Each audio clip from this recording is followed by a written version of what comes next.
Hello, Clash Nation! My name is Sean Carl Caleja from Makati City.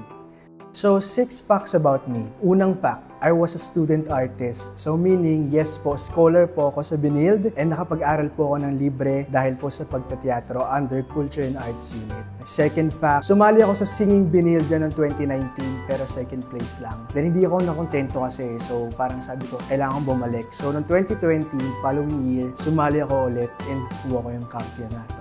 Third fact, only child ako kasi broken family. So, lumaki ako kasama yung mami ko. So, mama's boy.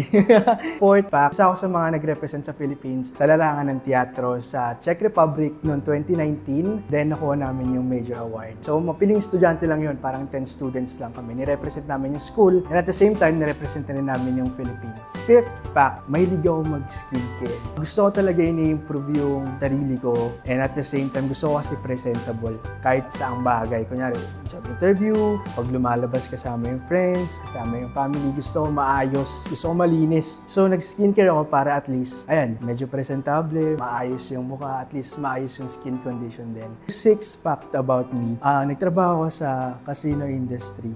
Nagtrabaho ako doon bilang membership ambassador. So again, sana nakilala niyo ako sa 6 facts about me. This is Sean Carl Caleja. Yes. Bye. Thank you.